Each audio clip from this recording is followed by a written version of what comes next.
Hey, hey, hey, Black History of Rock and Roll, everyone. I am Odd Rocker, aka Orlando Greenhill, on our first live for Black History of Rock and Roll. Um, shoot. Few things. Our Sunday interview is postponed. Uh, Derek had some prior engagements, so we're going to reschedule his interview too. Oh, wow, Zariah. Yes. I want to get you on here one of these days. Um, it'd be really cool to have you because I liked your set, and I like your music too. What's up, California African, aka Pasha, or Baya from the Bay? Even though I know you don't live in the Bay, I'm gonna get in trouble, man. East Bay people don't dig like just like I'm like saying all San Francisco like dwellers are East Bay, even though I know that's not true. I'm gonna get in trouble.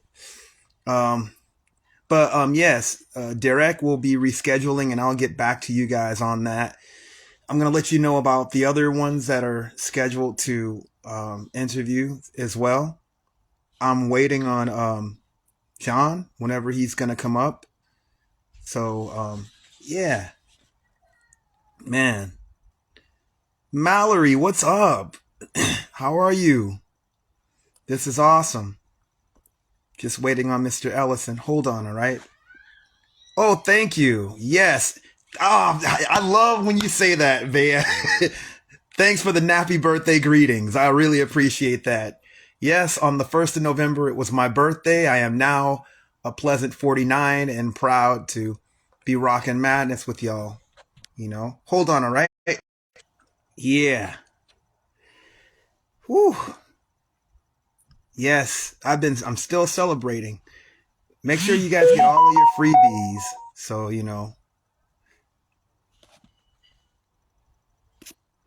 one second. I think that's John emailing me. Hold on. Oh, cool. There you are. Let me see. I'm going to try to invite you, John. I was like, huh? Let me see. Hold on. Let me see. Where are you at? There you are. Yes, our guest is here. This thing better not trip on me. Come on, Instagram. Don't do this. I just accepted him. Yeah!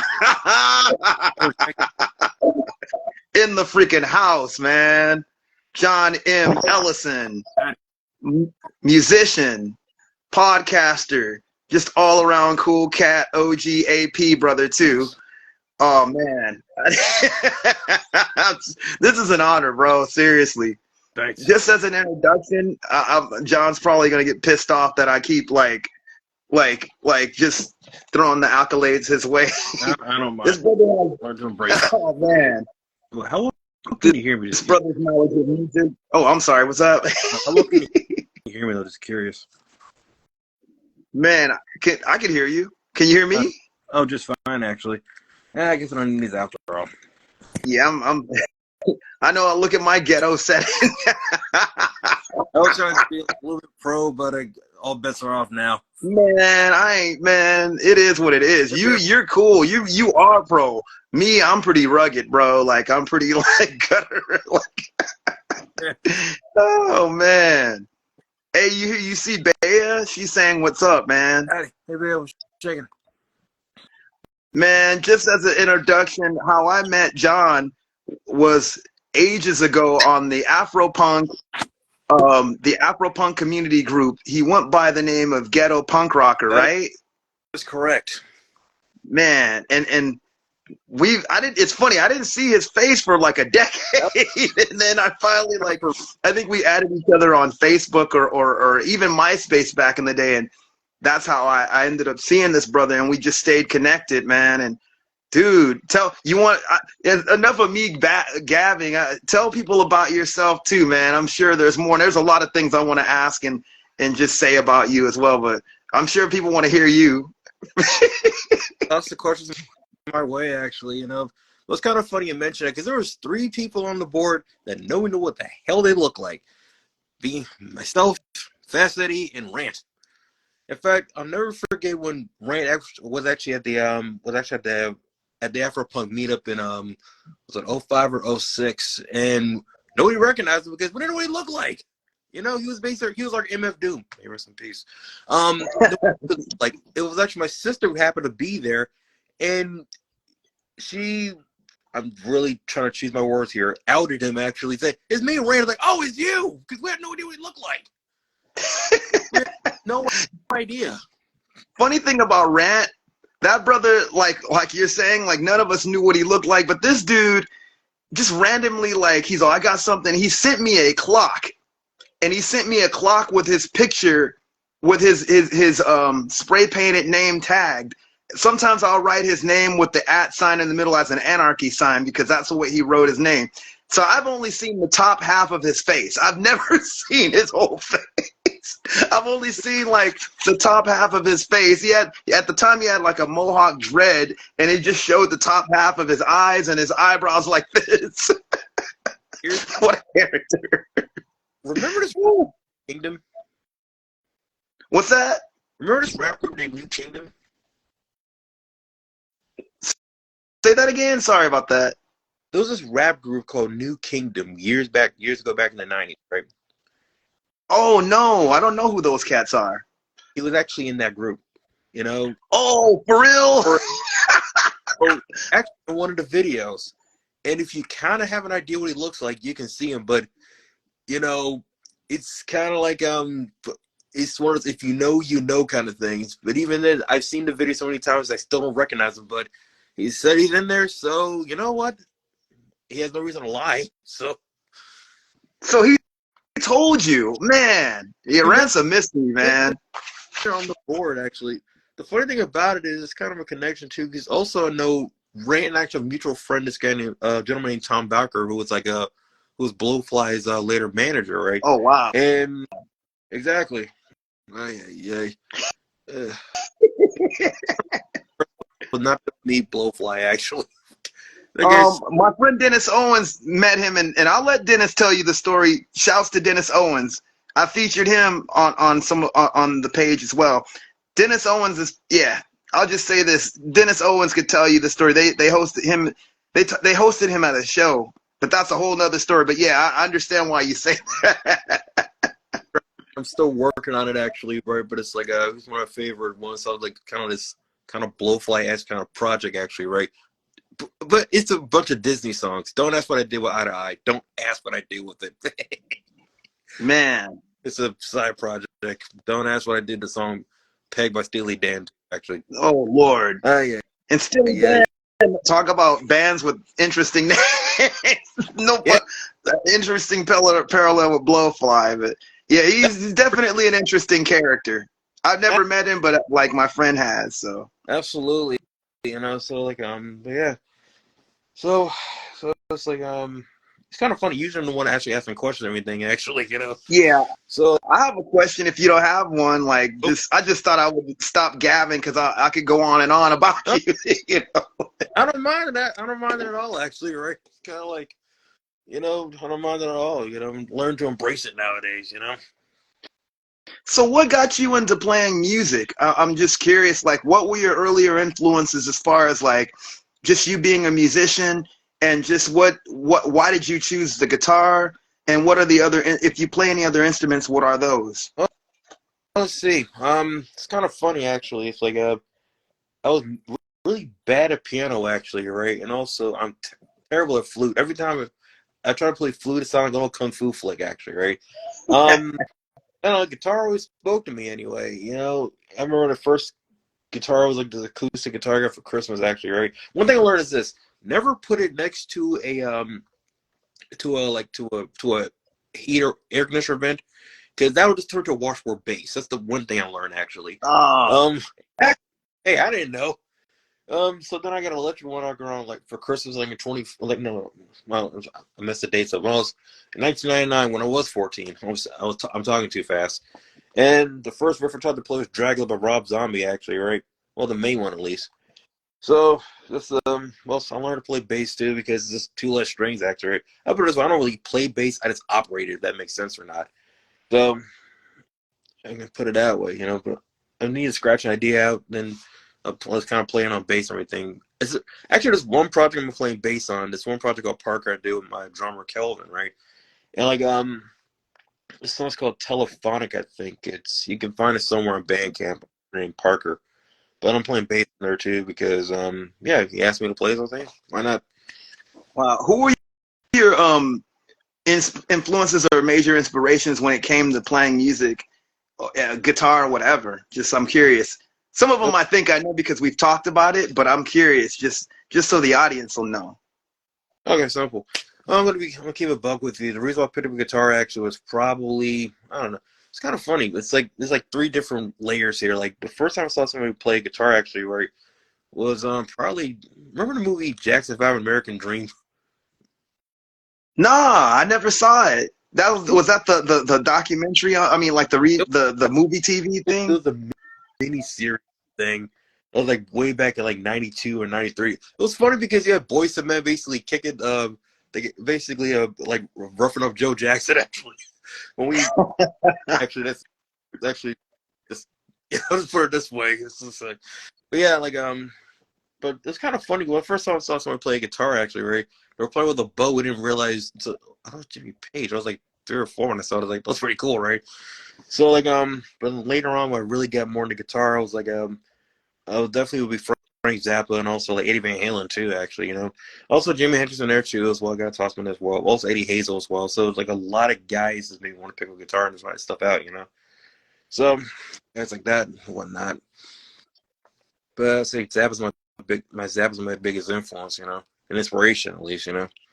Yeah, we've talked about Zappa, and that's one of the things. Like what we were both talking about. Like even in my interview, Zappa's something else, man. He was definitely like I could say in some ways he was an influence on me too, more than I even realized it at the time. And I think I told you like some personal things with my parents and Frank Zappa and me.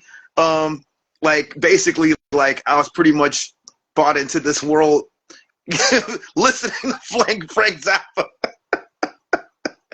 Anyway, I won't expound on all of that, but yeah, Zappa is awesome, man. Like, um, as I have to ask this too.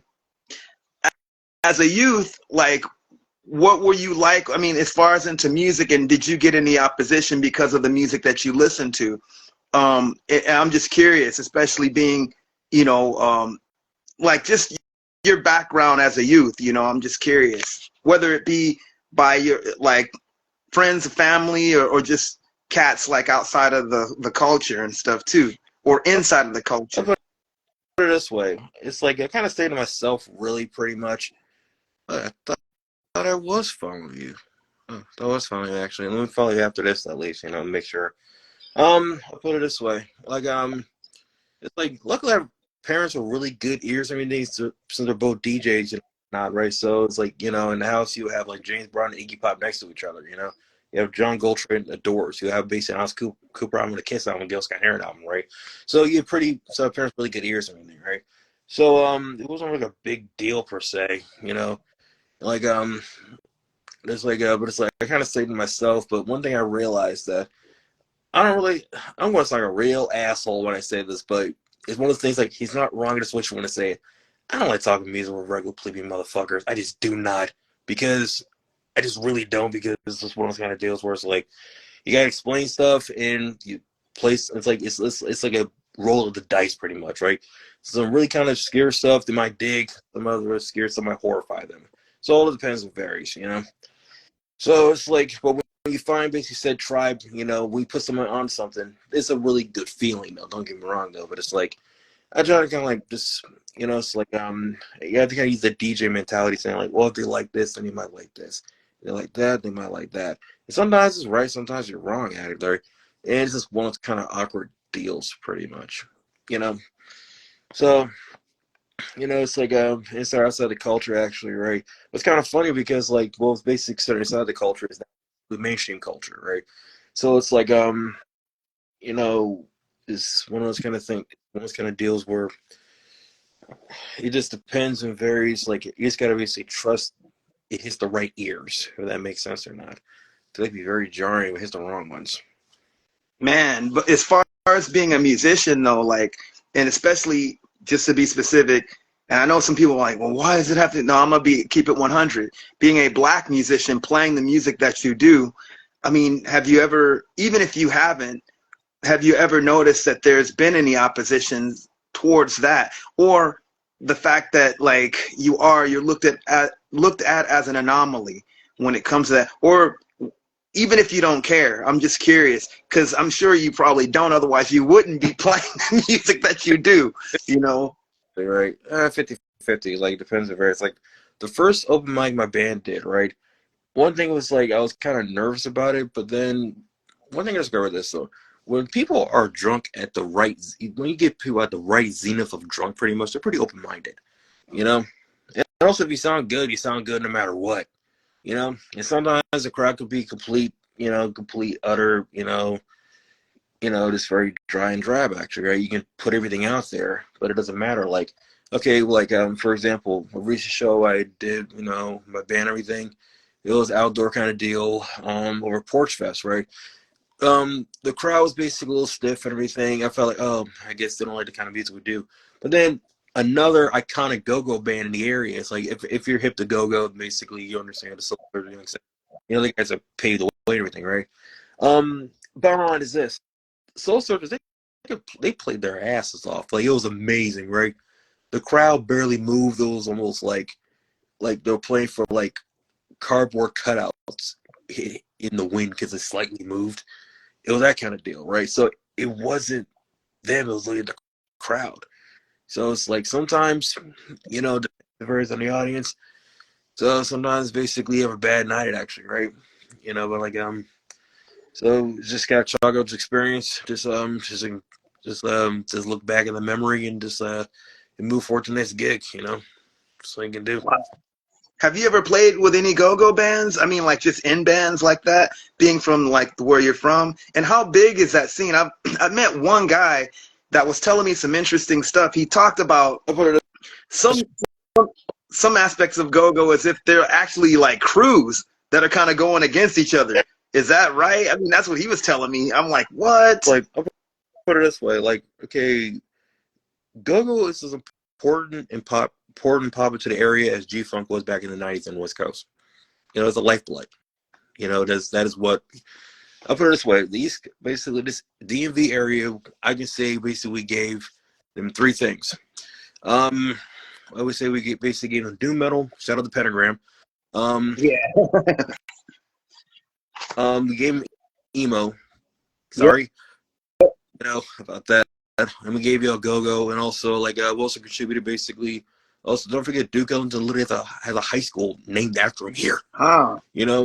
Also bluegrass scene here is also we basically gave like this little distorted diamond actually of like of three areas. We basically also Baltimore Club as well. So basically like a lot of music and everything, right? Or basically guys are from here. That's a good question. Yeah. Here's my question: Who's I was giving? just about to ask, but I'll let you see. I'll let you take that. He says, "Here's my question: Who's giving you more hell about your guitar or about playing your music? Blacks or whites? Black folks or white folks?" The kind of thing about it is actually right. I have this kind of weird stare in my eyes, so they don't really give me any shit in the first place. Actually, because this is kind of funny. But it's like they really just like this. They might say they're not used to it, but they kind of dig it though. Actually, right? Because it's like put it this way. It's not like I'm Dillinger Escape Plan. The stuff is kind of like it's like it's accessible too. It's like I picked that up from like I picked it up from like because the stuff I kind of do in Jenny's techno is very melodic, right? So a good melody surpasses genre. You know, so if you dig it, then you dig it actually, right? Because I've had people say like I don't listen to rock, but you're my favorite band, or like check you guys out. So I've actually gotten good responses, luckily, and trust me, it's like I feel like we're in that kind of good spot where bands like myself are a little easier, but on the other hand, it still be kind of a pain in the ass too at the same time. So it just depends, Yeah, you know. you But guys have an interesting sound. it's not rapcore, it's not hardcore, it's your own thing. But like, I don't like using the term alternative because now it sounds dated. It sounds too capitalized. It's a very interesting sound. Like your singer, it's like it's almost like she can rap, but it's hard it's hard to really like categorize what you guys do. Very soulful, very heavy, and you have songs that are like really kind of I don't want to say slow, but like kind of on the gentler side. But when you get heavy, you get heavy. Exactly. You know. It's like the funny thing about it is everybody comes from a different musical background. A lead singer, my bud Danielle, she grew up in the church, grew up on Christian rock and everything. Kelvin, he a musical maven actually, or he put an instrument in hand and he knows how to play the shit. New bass player, Damon, well, it's named Boo actually, right? He is a hardcore band. He's also the lead vocalist for a band called Supreme Commander. I'm the result of listening to everything, so you're going to base varied results and whatnot, right? So you Right go, on. so it's like it's like I love country just as much as I do rock and roll, as much as I do love electronic stuff, as much as I love like I'm really getting to Japanese city pop right now, Like it is as much as I grew up on funk actually, right? I like to find the common grounds and threads between different genres and everything, right? Like I just like to find like the common threads and stuff like that, just trying to make something out of it, So like yeah. Man, I have to ask this, and yes, rest in peace to Miss Tony Young from Red Sea. She did a lot for the DC hardcore scene. I featured her on the page as well. I have one question, and I'm sure people probably are wondering, how did you come up with the name Jenny Hates Techno? It's such a funny name. Like, how did that happen? Okay, all right, here's the reason why. I have a friend in New York has a fucking hatred for electronic music and techno. France, she fucking hates it, right? So I was like, because before this, I was making house mixes and stuff. I'm making balls for club mixes and everything, right? And my buddy Jenny basically mentioned she hated electro and other stuff. I'm like, holy shit, Jenny hates techno. I didn't know that. Well, like, that's kind of a cool name. That's how the name came about. What did she think about when you decided to call the band that? She got a kick out of it. She thought it was hilarious. Okay, let me explain. Okay, Miss Tony was a very important figure in the Baltimore club scene. Oh, wow. That is. So that's who Just Here for Music was referring to. So like, sorry about that, brother. My bad. My mistake. What is in a name? Because okay, as everybody knows me, true. Here's the thing about what's in a name actually, right? You literally basically say one name, it could be three different people actually, right? And just not like two different people, but like just share the same name, right? Like anybody knows me, I'm a huge wrestling geek, right? And there's a gentleman out who's happening to be an MMA fighter named Keith Lee, who also does restaurant reviews. When I'm thinking about Keith Lee, I think about the dude that's in WWE for a second. That was over at AEW. I'm like, oh, there's another guy named Keith Lee. I had no idea. Like, oh, really? Okay. So, really? I had no idea. I had no idea. Wow. Sorry for your loss. It's terrible. Sorry about that, brother. Actually, it's just here for the music. Oh, sorry, man. I keep making dumb mistakes. Sorry about that. Just here for the music. 2 mistakes. My way. Hey. Yeah, rest in peace. Yeah, man. And it's funny, the other Tony that I mentioned passed as well. I think she died of cancer. For those that knew her, they know.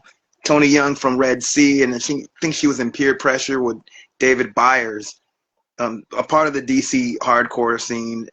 Did a lot. He was in HR Sullivan, right? Yeah. Dude. Dave Byers was also in an early. I think he was with one of the guys from Scattered Few on his band Spyglass. He wanted to be in Scattered Few. Man, I'm gonna cover them again. I have to redo the thing that I did on them at first. But sorry, I didn't mean to interrupt. But yeah. Okay, David Byers. Was he also in this band called Chucky Sluggo? That I don't know, but he was in one of the other bands, and I'm actually trying to get. I need to talk to the guy from the Enzymes. He's one of the earlier bands in DC, like in the late '70s, was the Enzymes. He was in that band too, and it was all black band. Most of them, I think they only had like one white member, but like they were kind of a strange deal too because they were these young kids and really political. Like I think one of the guys was a card carrying communist party type dude, and they were all like pretty much teenagers, and they had this interesting sort of, I don't even want to, it was just punk rock, but it was definitely experimental. There's some documentary on your guys' area that came out that was interesting that featured them in there, but I knew about them before that. I just never heard like a lot of their stuff until that movie. I was like, finally I get to hear their stuff. You know, I knew about that because of Dave Byers, but yeah. Man. Any audio exist? That's all. What's that? Does any audio exist? You know, that's what I was looking for. You know, there's something on YouTube, but it's not. I'm gonna ask that guy, the guy that I talked to him on Facebook, if there's any other extra stuff, because like seriously, like that's a band. I liked what I heard, like the stuff that I heard. I heard something else on YouTube, but it wasn't really much, you know. Man, those bands from back then, man, you lucky if you get like a garage recording of some of that stuff, man. You know. What's the media? Are there any other bands that you were in before Jenny Hates Techno, or even other projects that you're involved in now? It's funny you mentioned that. There was one band I was in before Jenny Hates Techno, actually. It was with this woman named Moon and her husband Aqua. I don't think you've had a name yet, but they were trying to get like this is so long ago actually. So it's like this is like maybe 2008, 2009. So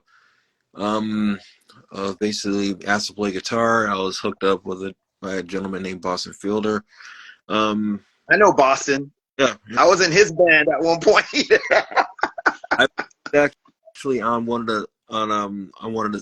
on Generation Divide. Actually, I play guitar on Generation Divide. I totally forgot about that until like right now. Dude, everybody's been in Boston's band. I was in Mother Wit, the West Coast version. I did play on one of the albums actually. Generation Divide. I was on there. That's so dope. So what happened was they were looking for a bass player, but you know it didn't pan out, and yeah, I basically got kicked out actually, and I want to say it was for another guitar player named John actually. So like they sent me a Dear John text for another guy named John. I'm like, oh shit, and that hurt your voice feelings a little bit. So I'm like, okay, so let me grieve for a second. So I had this other project called Sketch Malchus actually, was an amalgamation of my nickname, my middle name, and I just put that out like around 2011 actually, right? 2011 actually, right? And like it was more kind of, I called it urban industrial actually because it sounded like, well, but the original idea was, it's like, let me see if I can make a project that sounds like Nine Inch Nails doing Speed with 3 6 Mafia. And I gotta hear that. It's a really, because here's the thing about it, I was still learning about recording and everything, and I was trying to basically make the grimiest kind of lo-fi thing I could. So I used like just a free cheap software like Hammerhead Rhythm Station, you know, it's like, you know, stuff like that. Actually, I was trying to basically I'm trying to make some parallel to what Calvin Chaos was doing as well. Oh, rest in peace to our brother. Miss that dude, man. I never got a chance to meet him in person, but we would talk a lot. There isn't a day, dude. You know, there isn't a day. I kid you not. You know, so like just like those 3 people I was sending my music to actually, right, just to see their thoughts and opinions. It was Calvin. I still do with Danny, and also Courtney, because you know when it comes to punk rock and with the shits, they are and we're the embodiment of with the shits. So then later on, it's like I want to, you know, do a live version of a Sketch Malchus, right? So it was funny. I was on the Afro Punk board, you know, like so I met up with Danielle, and you know, it's like she happened to play bass and everything, right? So I invite her over so we can jam and everything. We did more talking actually than playing music, right? And to be told, us it just didn't. The Sketch Malchus thing wouldn't have worked out live anyway. It's kind of instrumental thing. It was kind of weird. So she mentioned she sings and everything, right? So I said, well, the other idea for a project with Jenny's Techno. This is back in 2011, right? And what happened was, it's like so after that, it's funny because like it's not that I put it to the side, but okay, Fishbone did a performance literally on November 11th, 2011, and it Wow. was yeah. So the missus, Candy Pink and I, and also another friend, Nadira Akifa, all went to go check it out, and it was everybody else was there too. Polar was there, and there was some other people from the board as well. And I've always heard about Fishbone. In fact, I remember I first saw Fishbone, in the Back to the Beach movie, right? I didn't realize it was Angela Yeah. Moore. And like, and what happened was I saw them live, and okay, there's a term, right, called a Messiah complex, right? Whenever like, some people go to the Middle East and they see stuff and they think they're like the second coming or something like that, and just be like, Yeah. I on a Messiah complex, right? When I saw Fishbone live, it just lit a fire under my ass, and I really got to get that one band up, up and running. I got to have that Danielle woman, and like really get stuff up and running and whatnot, right? And like I knew this other gentleman that played bass, named Chris, and like so I tried to get in contact with. It was really hard to get in contact with, right? So long Ernie filled in on bass, and also the drummer Kelvin was literally living next door to me at the time. So I was like, "Get your ass over here!" Because I knew of him. I give credit to my dad because he was the one that kind of struck with conversation with him. So that's how Genius Techno is essentially formed. So like those in first open mic was May 2012. Um, we got Chris basically to learn a bunch of material, and we started playing. That's another bizarre, interesting story. To like it's actually a documentary itself, actually. Which I'm kind of working on inadvertently. But like yeah. Oh, well, was another project with a gentleman named Michon LeBron, but you know fucking busy, right? And it's like so I had to drop out of it though. And like there's another sometimes I work with another gentleman named Elijah Harvey. I'm actually playing guitar in a song called Holding You Back, and that's another song he's working on too. So yeah, I kind of get around and stuff like that. Try to keep an eye out for different projects. That hit right and everything. But like yeah, so but the main thing was Genius Techno. Like I have like a little side project on occasion too. But the main thing is JHT. Oh, that's cool, man. Yeah. That's just man, just cool. Yeah. Man. That's really cool, man. And you kind of remind me of me, like my parents were like they had the atmosphere of just the music around as well. So like I always had that encouragement.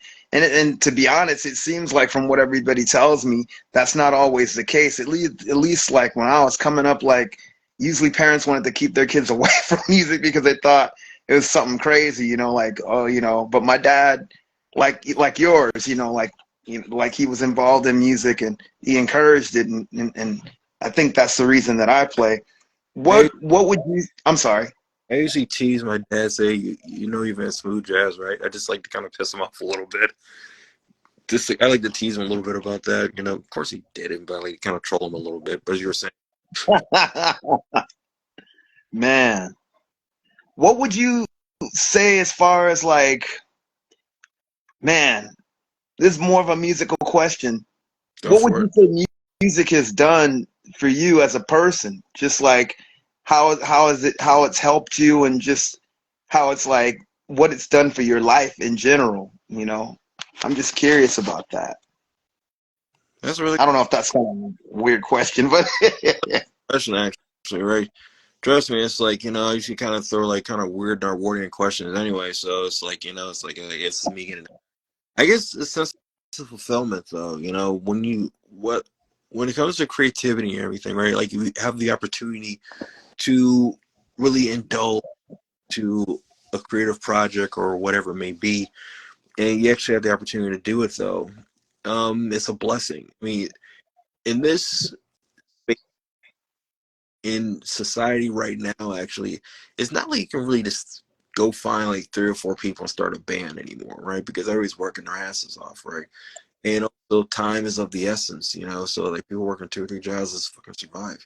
So when you get an opportunity basically to work on your craft, actually, it is a blessing. So it's a sense of fulfillment, you know.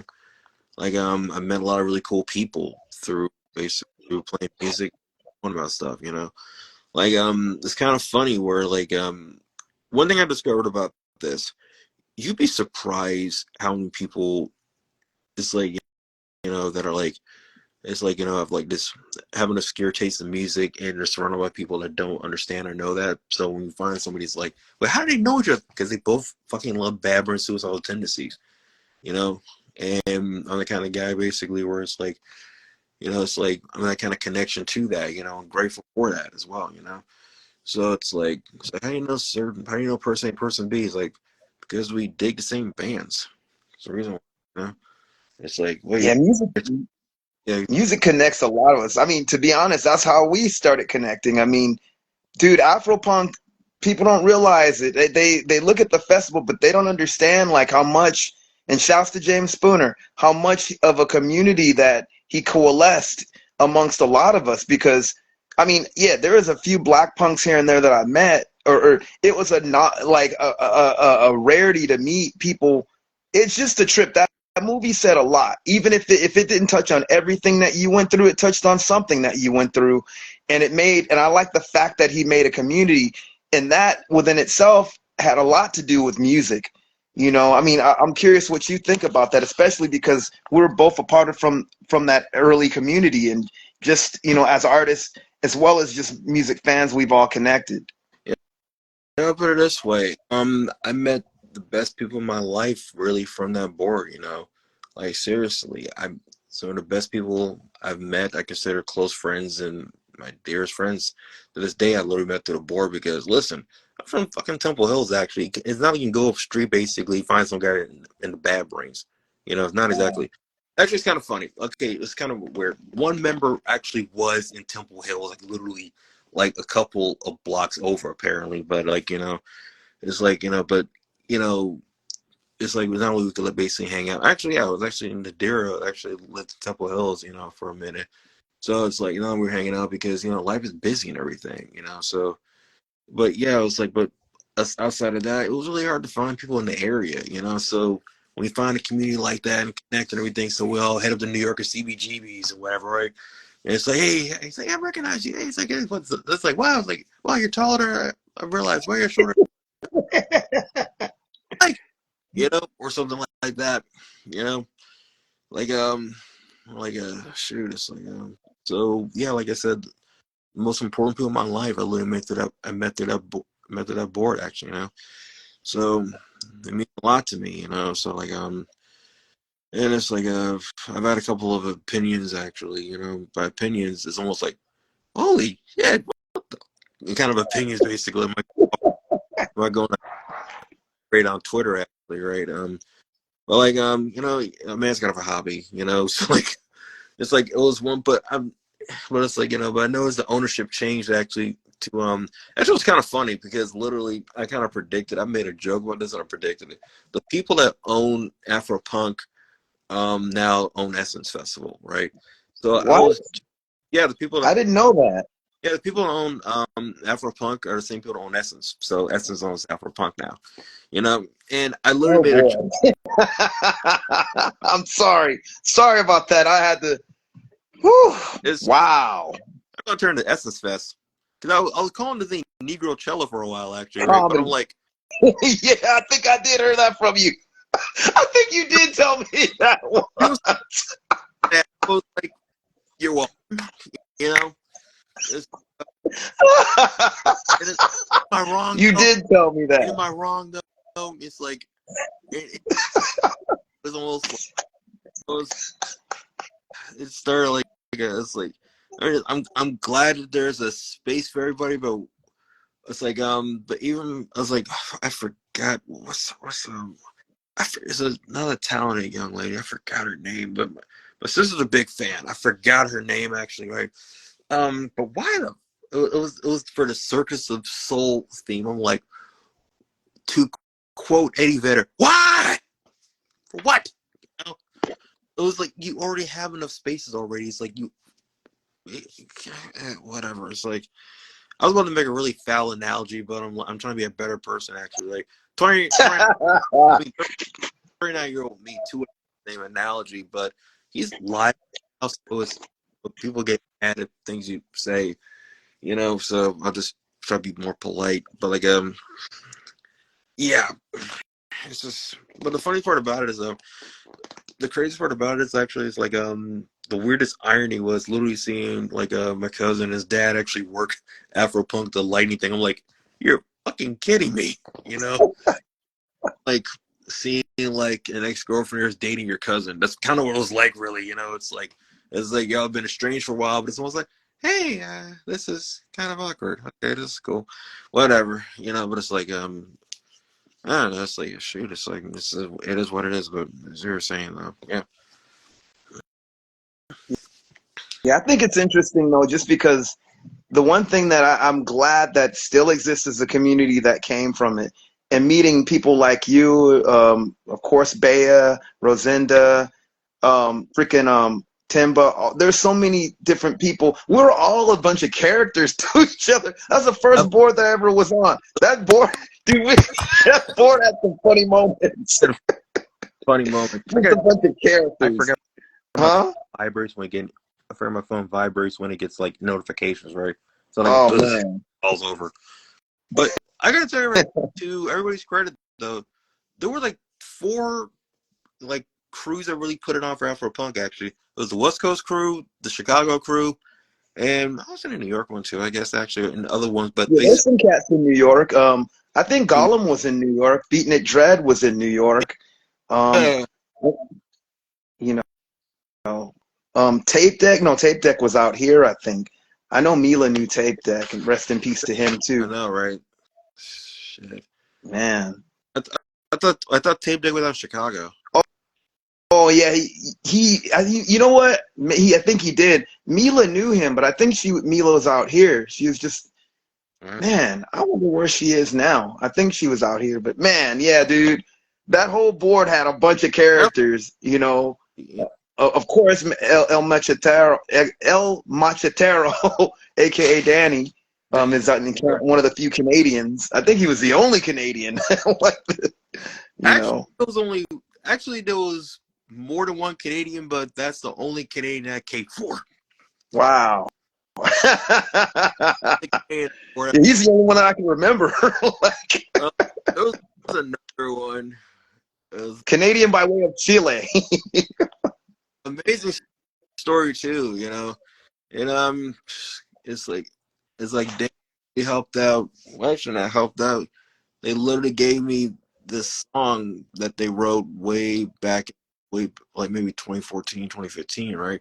And I was the only one that heard it apparently, right? At least outside of outside of the circle. And so I was wrong set of eyes, right? And it blew my fucking mind, right? If so I forgot about it, right? And then Danny reminded me. Well, actually, I didn't forget about it. I was reminded. So, you know, Danny asked, hey, would you mind doing a version of covering this song, right? And I'm like, yeah, sure. So I feel we did it justice, you know, the day what we did. So there you go. Wow, man. Well, shoot. Uh, mind if I want people to also know about your podcast, Uh, the Sketchy Conversation. Also, how did you come up with how did you get the nickname Sketch? I mean, like, how did you get that nickname? because before I was heavily into music, I was basically I wanted to be the Black Robert Crumb. All right, in a weird way, kind of. That's awesome. Did a Black back show. I was more of a cartoonist before a musician, everything, right? Yeah, I know who he is. You know, so like the movie documentary Crumb, I can actually quote that.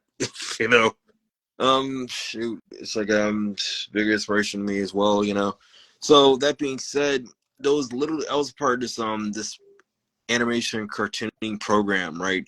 And those 5 guys in the room named John, I got sick of whiplash.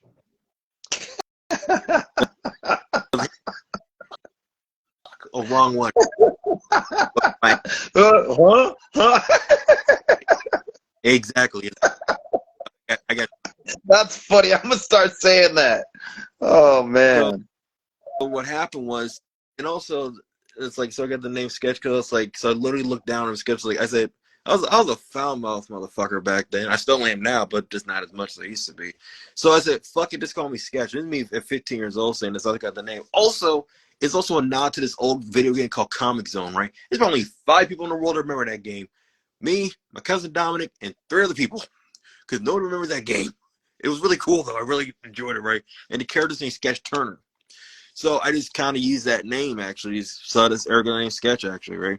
And like Wow. Sketch, the missus started that name too. So and literally it was during the pandemic. People kept on asking me. People kept on asking me, "Hey, even though we're doing a podcast, getting on the radio," and I'm like, "Okay, first of all, why would you trust me in front of a live mic?" So I've always kind of known to do these anyway. So the first one was like actually the first one got edited down to 15 minutes because actually about like 2 hours originally. Wow. And like I just kind of took to it to a duck to water. It's like whoever was I've considered interesting, I interviewed him, ergo you, and many others, and I was just talking, because it's not over, but it's like life just got really busy and hectic on this end. So it's actually a one project I really want to do. I really want to interview all the all members of Afro Punk board, everything, right? Like in this podcast series, and this other podcast I'm working on right now. I'm figuring the format out. It's basically okay. A lot of my wrestling buds have a musical ear. A lot of my music buds love wrestling, right? So I'm trying to figure out this format basically where I basically bring both of those worlds together. The theme is this. So my wrestling buds, like I get one expert, might be indie, might be or like a free agent or whatever, right? Talking about musician buds that get how business works and everything, and just kind of exchange and find common threads. I mean, I'll put it this way: in wrestling, when you have like a low budget show, they call or like outside of the jurisdiction, they would call it an outlaw show, right? I think every musician has played one little outlaw show in their career, or more than one.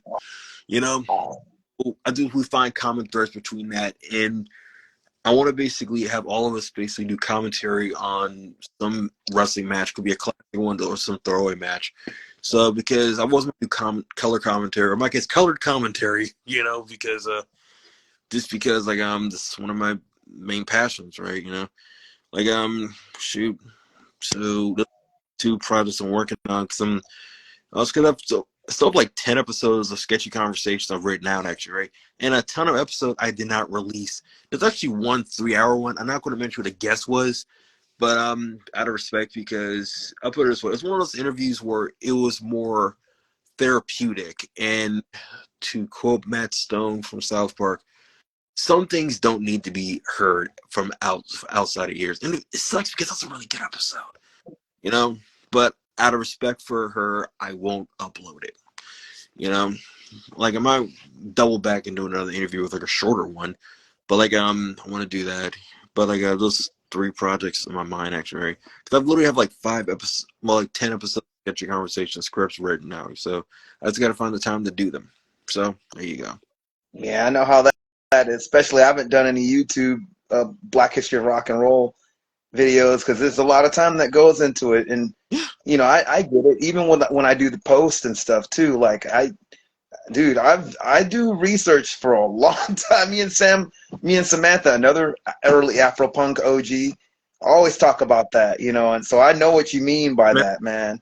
Samantha Holmes. Well, huh? Samantha Holmes. Oh, what's that? Samantha Hollands. Got her name Samantha. Just Oh shot in yeah, the dark. Samantha Hollins, my bad. Ghetto Songbird. Yep. Because like I mean, there's a lot that goes into it. Speaking of other APOGs, we got She is Amazon right here. Amazon. Miss Pandemic. Man, okay. Anybody have any questions? I'm curious. Anyone have any questions for this brother? Sorry, I've been gabbing, but Not a we've had a few. not a problem at all. Actually, I say go off and go for it. Really, Like remember Larry King never wrote down any questions, but it's like more of a conversational thing. So I don't really mind at all. Actually, probably no, we did. the interviews are technical. I'm rambling right now. No, it's cool, man. I dig it because it's like, dude, it's amazing, and this kind of harkens back to like why we're doing what we're doing. The fact that we've had a whole legacy of musicians, black artists that I feel are not recognized, and it's the reason I started doing this. And you're very talented, and you have a lot to say, a lot of things that you are creatively, and I'm glad that you even came on here. And it's a trip because, like, I don't know, man. I never thought that I would even be doing anything like this as a kid when I just started playing, and just, just the connection that we have now, and I don't know if that makes sense, but No, it's a beautiful thing. yeah, it makes total sense. It's kind of funny where you don't know where that first note you learn take you at. It's like one day you're in your bedroom trying to figure out smoke in the water, and next thing you know, you're in a green room in some theater, right? Yep. So you never know where it's going to take you. So that's one of the cool things about this journey, actually. It's just one of those kind of deals. So nothing wrong with it, And it's like, it was funny because, so it's like, question: if I say the name Joel Goodwin, what do you what do you think of when I say the name Joel Goodwin? I think of the homeboy and also multi-instrumentalist genre. Yeah, Joel Goodwin, and I need to see if I can get him on here too. I haven't talked to him in a while. That's the homie though. But Yeah, yeah, Joel Goodwin is something else. I remember the first thing that I got from him was his death metal gospel thing, and the first song was called "Bounce with Me." Dude, you can't get no more like freaking like down than that. yeah. I'm like, what? All right, embarrassing. Okay, embarrassing story. Okay, you guys met at Cornerstone, right? Yeah. Okay, I have an embarrassing story. All right, I'm not going to say I'm close about gospel, basically, but it would be like taking Lawrence Welk to a Funkadelic show. All right, you wouldn't know. All right. So when you guys say you met at Cornerstone, I was like, I misread it. I was like, oh, you met at Cornerstone, LA somewhere. I totally misread. Nah. Okay, now I gotta know. Now I got it. And it was like, the funny thing about it was I was surprised. So I was like, I wonder if they know each other because the only guys that are really religious that know. So if these guys don't know about each other, I feel they should meet. So apparently, you guys met. Oh yeah. So that was fun. So Yeah. yeah, Joel and I have been friends for decades, man. Funny thing is, being not only into death metal, which both of us are really into yeah, death metal. Like we'll talk about the same underground bands, and then we're into hip hop, a lot of underground hip hop. He's even friends with some of the guys that I know that have, like my brother and stuff, and people that making beats and stuff like that. He's definitely more in the gospel circuit than I am. yeah. Um, but we're definitely like a bunch of metalheads and like just hip hop guys. Cause I mean, I'm totally into that scene too. B-boy played on, 25th anniversary of Brainwash Project's album. I played on that 25th years ago. They're re-releasing it now. So we're in a lot of that circuit. Plus we're, same faith, like, so it's a rarity to find someone that has so many similars, like, even when Exactly. we met each other, like, wait, you're into what? We're all talking about Carcass. We're talking about like all this stuff. We met at a Christian music festival, which is not typical. It wasn't like your Hill songs thing. These are a bunch of freaking rockers, hippies, cats into like all kinds of different alternative and even some hip hop music. It's not a really typical Christian festival. Uh, So yeah, it's interesting. yeah, I admit, when it comes to Christian hip hop, there's only one group there's one song I did like by Gospel Gangsters because I like how to flip. I'll be good. That was a pretty clever sample flip. I was like, all right, if you're gonna flip one song, that's actually pretty clever. I really dug that one. Yeah, I like You know, Gospel Gangsters because I'm from LA, and those guys are from LA, and their first album I like more than the second. It was definitely on the stuff that I like stuff like early Ice Cube, Cam, really gangster rap, like with a message, like I'm really into that stuff, you know. they're from Long Beach. Huh? I thought you're from Long Beach. I Wait, am. but Long Beach is a part of LA Okay. County. A lot of people from Long Beach don't want to say that, but yeah, we're a part of LA County. So some of us still say LA. At one point, even Snoop, he had the 213. That was the area code for all LA County, and a lot of us still represent LA, but definitely Long Beach is its own particular thing. So I don't like when people say like I don't mind people, recognizing that they'll say, "Oh yeah, he's from LA." I am from LA, but I'm from specifically Long Beach, LA County. So it's kind of it's a cool thing. I'm cool either way, but you get some people that are really strict about the Long Beach thing. Nah, man, I'm just from Long Beach. Like so it's both I really. remember it was like a not a status message, but like a in your bio on Afropunk, is there wrong beach of this or something like that, right? Oh yeah. I remember. I got that from another Long Beach MC who's my favorite, who people keep sleeping on. Shouts to freaking Eric. Shouts to Eric. How could I forget Eric's last name? RBX. That's his name. Okay, If you never heard of RBX, familiar. that brother is awesome. It Yeah, was like I know RBX, so I was like, who the? I was like Eric B. yeah. I forgot his real name is Eric, but I forgot his last name. But no, RBX, Reality Born X. I'm familiar. Shout out to that brother. I'm friends with him online, and we know some of the same people being from the same city. But he's one of my favorite rappers, and his first album is one of my favorite rap albums of all time, beats and all. Just amazing, amazing rapper, amazing wordplay, amazing just character voices and all that. Reality Born X. Eric Miller, that's his real name. I see why I go for RBX. I totally get it actually. Right? I totally understand why. Yeah, RBX is freaking bad, man. Like that. You listen to that first album, Escape, with like just the RBX files. I mean, the beats are just stellar.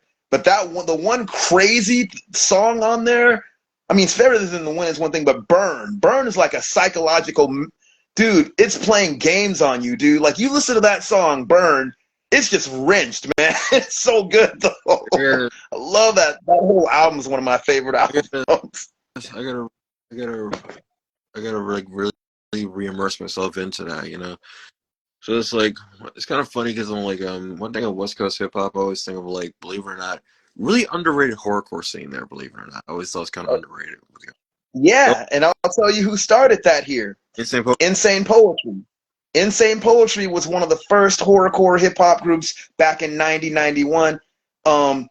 Grim Reality. And this, people think of horrorcore, they think of a lot of the juggalos. And there's some cool jugs, but I'm not talking about that. I'm talking about early Ghetto Boys. I'm talking about RBX. I'm talking about early Chino XL's group. Shouts to Chino XL. Art of Origin. I'm talking about Insane Poetry. Like groups like, and even Esham on the freaking, I think Esham's from Ohio. Those guys are who I'm talking about. Got it. Okay, once again, one of my musical heroes is actually Esham, right? Because it's like anybody that knows me on the Afro Punk board, I love me some Esham. I even got to work at his label for 3 days. I actually What? for 3 days. It was like 3 days, but I quit. It wasn't because of Esham. It wasn't because of other dudes, but there was another reason why. There's another reason why there too. I'll explain basically after it though, because Yeah. yeah. No, I Anyway, understand. yeah. So it's like but no, it's like no. Esham's from actually he was born in Long Island, actually, right? He claims he was living near the Amityville Horror House, right? Wow. But he grew up in right, and like I'll put it this way: what I really admire is like, how can you not love a guy that literally basically was scared as shit, basically out of Detroit area? He was basically like the Black Elephant. People was like, to me, I always kind of felt like Esham basically the predecessor of DMX and Marilyn Manson. Same idea. He was basically the funny thing about Esham, and the same thing about Insane Poetry. What's up, Donut? One of my sounds is on here. What's up, Donut? Donut yourself, Donut Sound Army. The thing about Esham that I tripped out on was just the album cover. Same with Insane Poetry. Insane Poetry looked like a freaking death metal band, like with the way that they were taking pictures. And Esham with that crazy makeup and all the weird cryptic stuff that, he put on his albums that kind of Bone Thugs and Harmony did later, but they kind of did it in another clever way. Like Booming Words from Hell. What kind of, like a literal, like seriously, dude. Crazy. And it's like when you're 14 years old, basically you got a point to prove, actually, right? And that's the funny thing about it is, here's the thing I never could understand about rap, actually, right? It's like you have like, you know, like back in the 90s, 80s and 90s, like, you know, like all the gangster rap guys actually have most brutal, jacked up rhymes, actually, right? And always say, I like to thank my Lord and Savior Jesus Christ. I'm like, okay, that's an interesting twist there, actually. But I'm like, but it's like, you know, it's like have like every or have like a music video like like every deadly sin. That's cool, actually, right? But put a Yeah. one pentagram, get really religious. So I'm like, really? Like that's your line. So people were terrified of Isham, actually, right? And it's like the legend became more, you know, more about it. It's like, you know, both kind of felt like, you know, hey, he pushed boundaries. What can I say? You know, so it's like I appreciated him too. And also, I'll put it this way: how can you not love a guy that would literally basically flip a Black Flag sample, you know, on 13 Ways? On the song Crazy. he did, you know, he grabbed Rise Above on the song 13 Ways. He grabbed Rise Above for a couple of bar for like a bar. I'm like, really? Dude, I remember when he did. Remember the War Pigs? I forget the name of the song, but Okay, he did War Pigs too. it's like I used to quote that, actually, right? Just like right the lyrics from there. Shoot, he actually sampled 24/7 Spies, you know, on the, and I was trying to figure out that sample for years, right? And nobody knew what it was. They just knew, people thought it was a Slayer sample for years. But then one day I'm on YouTube and I'm flipping around, watching like 27 Spy videos, like, oh, cool, they did a cover of Jungle Boogie. Okay, cool. And they're like, dun, dun, dun, dun, dun. I was like, what's like, that's a sample on theory. I'm like, and the funny thing about it was, I actually figured every sample that Isham ever used, and one of the guys that lived was like, that was you did the list. I was like, yeah, that was me.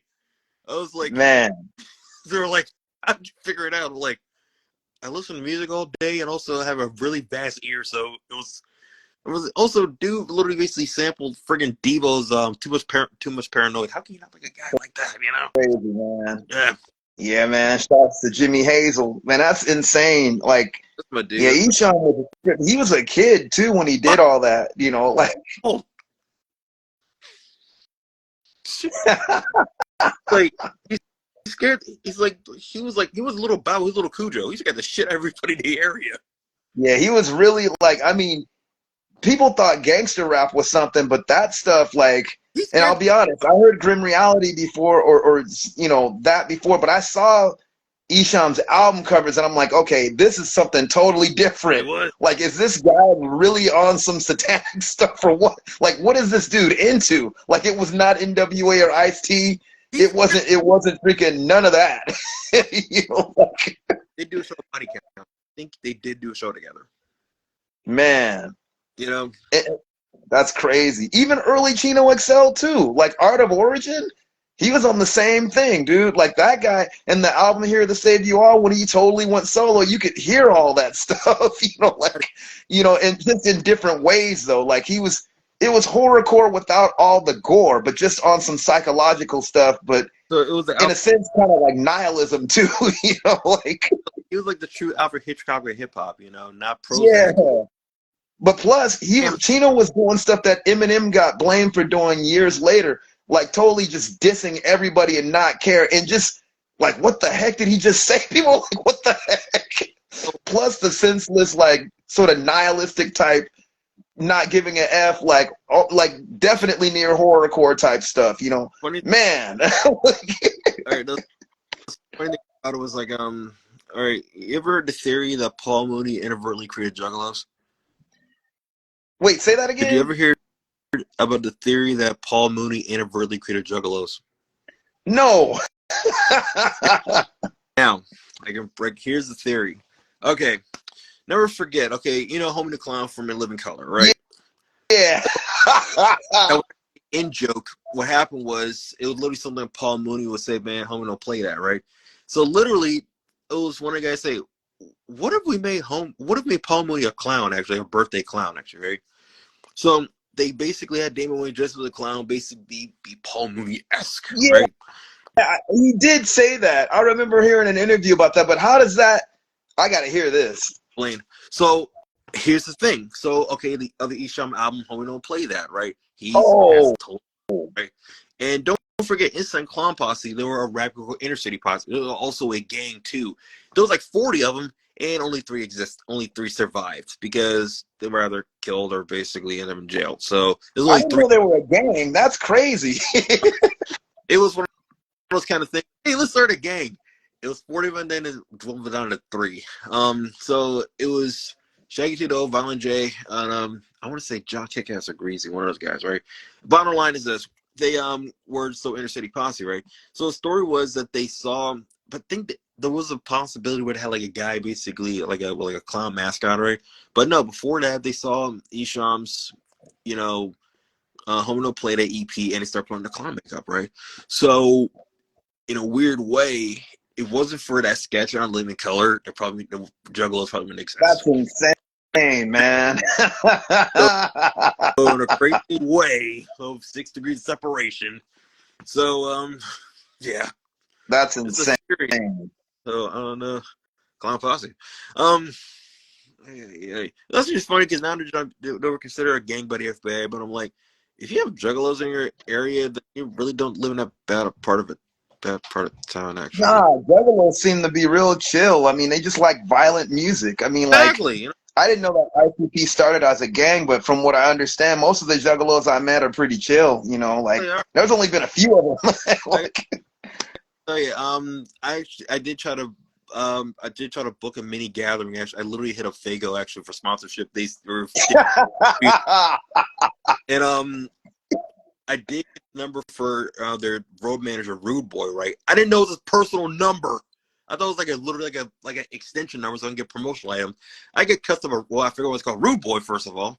But I heard he's kind of chilled out now. But I'd like to have a conversation with him, in time, Well, like, what a trip. but people was kind of funny where, like, when they mentioned the whole thing, it's like, I'll put it this way. Maybe if somebody happens to see this, though, it's like, people, it's like, what, Lincoln St. Columbus Posse? My cat's nickname is Fats Peppers. What does that tell you? And not reference. Maybe like Wow. we're going to get that one, actually, That's kind of funny. My cat literally based is black and white, so he's kind of mad at the makeup anyway. Yeah. What's up? We got by Bleeding Sky, Mr. Skyly Vague joined. What's up, dude? Me and him go way back, bro. His band, My Bleeding Sky, is awesome. But man, what's that, brother? Yeah, dude. But that's a trip, though, man. Fago, man. Is this one one of the guys I was just working at, huh? And he was telling me, and he had a Juggalo like logo on his arm. And I'm like, dude, are you? And he's all, yeah. And he's all, man, I have a bottle of Fago in my car right now. I'm like, really? Tattoos. No, just for That Fago is serious. I got a hatchet on my shoulder, but then it's like, I'm glad I did it in hindsight. I'm glad. So you were a Juggalo then, huh? Are you? Or what's the deal? I'll put it this way. Here's a kicker about it, though. The thing about it is, their best albums were Amazing Joker Brothers and Bizarre Bizarre, actually, right? But the thing about it is, I feel like that's when they finally kind of took it seriously, though. But the funny thing about it is, like, they were who they were, and they never tried to basically perpetrate anything else, But are you really a guy that grew up on basically heavy metal rock music and pro wrestling might like Insane Clown Posse? Are you really surprised by that? Also, Oh no! And I wasn't one of the guys a wrestler at one point. both actually were out as wrestlers, rappers. Violent J was Corporal Daniels. Shaggy T Dope, actually, I forgot his gimmick was, but I gotta hand to the guy. He's he knows how to put a guy over, actually, right? I'll never forget the time that she got concussed on live on TV one time, actually, right? Just slid off. Wow. So yeah. But yeah, shoot. That's a trip, man. Yeah. Well, heck, dude. I know it's getting late for you. What words would you want to leave cats with? Also, like, tell us where to find you. I mean, as far as like anything that you're doing, whether it be your bands, even though I know I post, but I want you to say it. And also, oh my gosh, your podcast or anything else that you're involved in, brethren. We'll put it this way. You can check out Sketchy Conversations with John and Ellison the Fourth You can literally find it where you hear podcasts. You can literally find it there. Just look up Sketchy Conversations with John and Ellison the Fourth. Um, look up Genius Techno, where you can find streaming live streaming music. What else? Shoot. Just you can literally find me on social media under Sketcher MD, and people will try to figure a medical doctor. No, Maryland motherfucker literally is in the there's not Massachusetts. It's literally MD. Won't work technically because I looked at my watch for a minute before. Anyway, so like but yeah, this I'm easy to find. Not hard to find at all. Just like look me up Sketcher MD on Instagram or Twitter.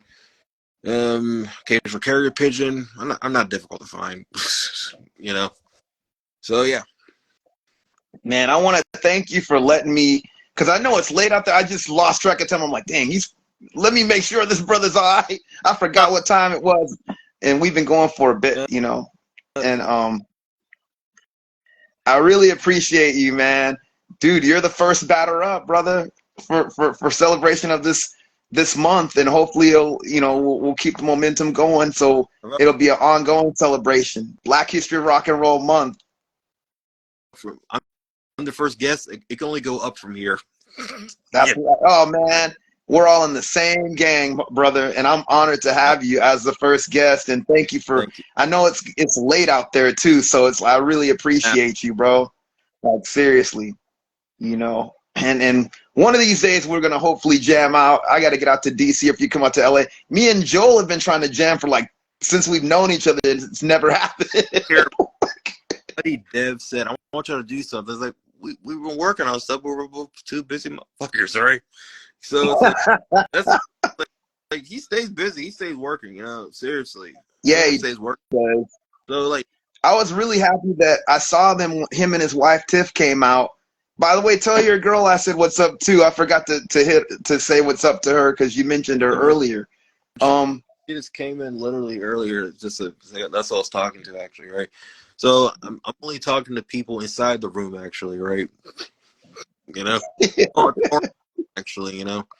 So like, yeah, just I'll relay the message. Yeah, yeah. Like I saw him when he came out some months back. We hung out just for a little bit because he was out here for an event. But I'm glad that because those guys, him and his wife live in Kentucky, so yeah, it's always cool to see them when they come out, you know. Here's the funny thing about Joel. When I first met him on Twitter, I didn't realize he was older than me, actually, right? Because he doesn't look a day over 25. He doesn't. He's the same age as my brother. My brother, both of him are the same age. They both look way younger than their age. Yeah. Crazy part about it, actually, right? Apparently, I know his cousin. Wow. His cousin is actually in Drew Hill, actually, right? Remember the R&B group Playa? Yeah, I remember Drew Hill. I don't remember Player, but that's crazy. So here's the thing about it. So Drew Hill basically has Cisco, Nokia, Jazz, Tails in there too, I believe. Also now you have Smoke and Black, right? Joel's cousin is actually Smoke, right? Wow. And I didn't know that. I had no idea either, actually. I didn't know the legitimate cousins, actually, right? And it was funny because I met him backstage, right? And it's like, Smoke said, don't I look like Cousin Joe a little bit? I was like, actually, right? And out there look like Hunter S. Thompson, pretty much. So imagine my writer heroes, actually, right? Basically, glasses, also a Hawaiian shirt, actually, right? But I don't do any drugs, actually. It's just me normal, really. So it's like I'm the same way. You're just exuberant. Basically go to shows and just write weird shit that actually happens, you know. I'm working on the Thundercat review actually from like a couple of weeks ago, actually, right? You know, it's the whole thing of just have a sense of adventure, you know. Thundercat's cool. I met him once. He plays he was used to this Cameron Graves is an amazing pianist and guitarist.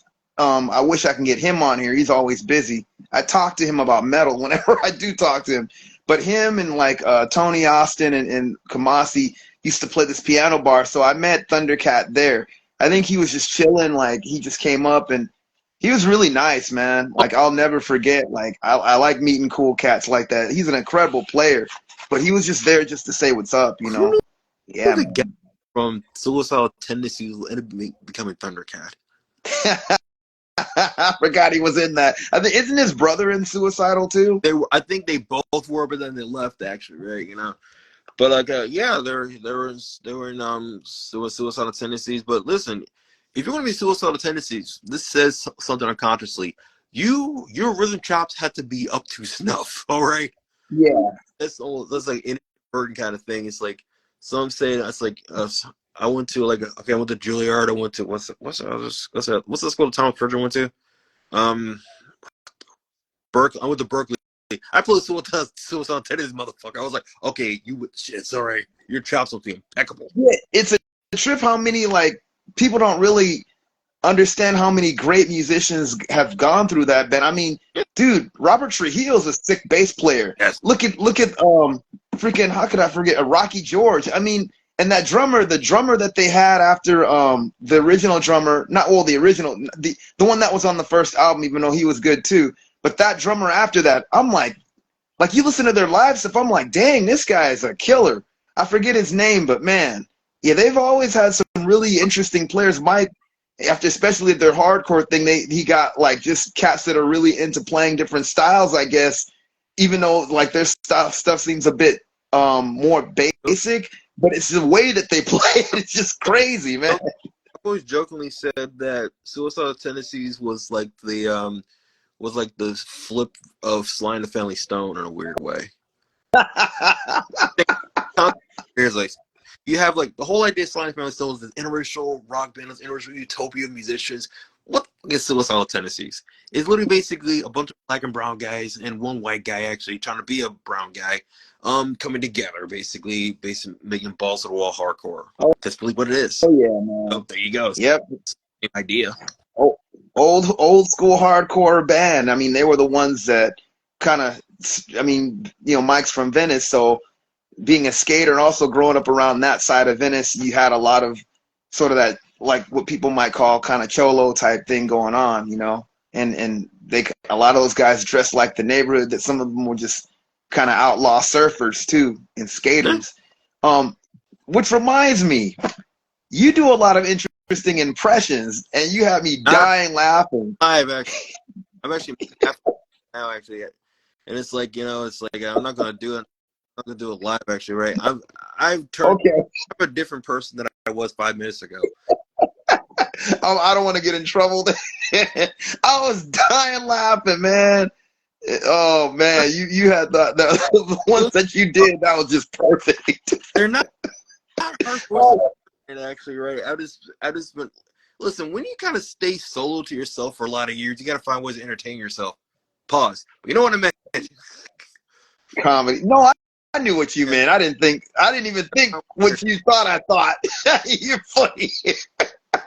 See, I grew up in the era of Animaniacs, actually, where I went to slide jokes in, actually, right? And here's the thing about me was people feel like it's almost like I make some kind of comment. It's like 5, 4, 3, 2. Oh, John, that's up right there. I was like, actually kind of down, you know. Man, The fun part. Shoot, man. Oh, what was that, brother? The fun part is people trying to figure out how serious they're joking or not. Actually, right? They gotta have a stone straight face, actually, right? And it's like nah, I'm fucking with you, but you get them going, you know. But like, yeah, it's like but yeah, I used to just do that to just kind of entertain myself and everything. And it's like I wasn't want to come to voice acting anyway, so you kind of base up one voice off somebody else. So it's as simple as that. Man, so they,